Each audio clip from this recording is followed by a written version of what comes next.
Дауд алейхиссаламның кезінде бір оқиға орын алады екен тарихта. Bir күні Дауд алейхиссаламға Азраил алейхиссалам келеді екен. Жаңағы Азраил алейхиссалам келген кезде, Құдай сақтасын, пайғамбарлардың өзі ойланып қалады екен, ол Азраил алейхиссаламды көргенде. Уайымға түсіп қалады екен. Ассаламу алейкум. Ей, Азраил деп, бауырым деп амандасады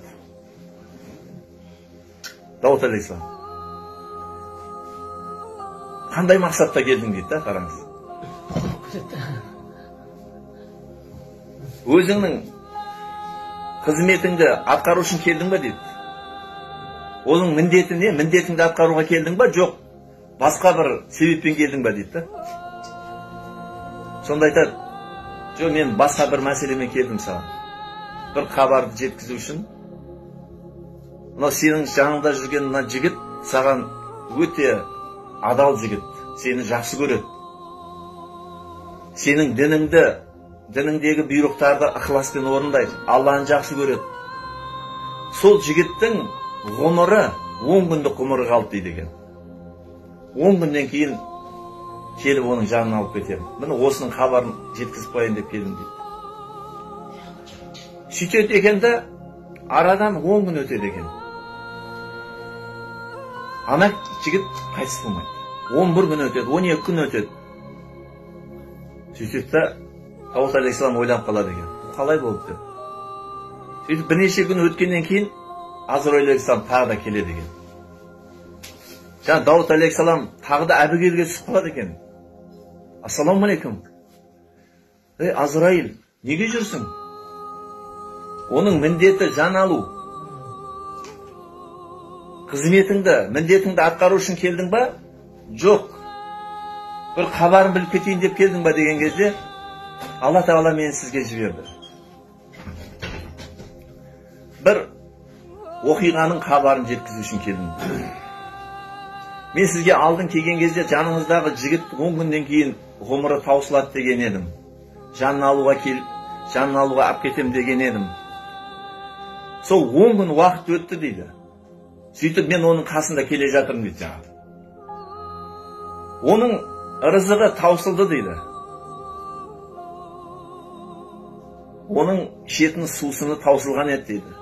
Енді санаулы қадамдары қалды, және де жұтып жатқан ауасы қалған еді дейді. Мен қасында қызметімді атқарайын деп, қасында ілесіп келе жаттым дейді. Келе жатқан уақытысында алдынан бір мүсәпір шықты дейді. Ей, Алланың құлы, Алла берген ырзығыңнан маған Алла жолында бір садақа қылшы деп сұрады дейді. Әлгі жігіт қалтасына бетіп қолын салып, қалтасынан шығарған еді, 6 дирхам ақша шықты дейді. Мынау Алла жолында деп ана пақыр міскін адамға берді дейді. Сонда әлгі кісі әлгі садақаны алды да дұға қылды дейді. Ей Аллах, Аллахым сенің ғұмырыңды ұзақ қылсын. Және де сені Дауд алейхиссаламмен жәннатта бір болуыңды нәсіп етсін деп шын ықыласымен дұға қылды дейді. Әлгі жігіт арқырайын санаулы қадамдарын басып жалғастырып кетті. Мен де келіп, қасына келіп, жанын алуға енді кірісе бергенім сол дейді, Алла Тағаладан уахи келді дейді. Ей Азраил, тоқта деді дейді, жанын алма оның. Қазіргі мына міскіннің дұғасын естімедің ба? Алла сенің ғұмырыңды ұзақ қылсын. Және де сені жәннатта Дауд алейхиссаламмен көрші қылсын деген естімедің ба?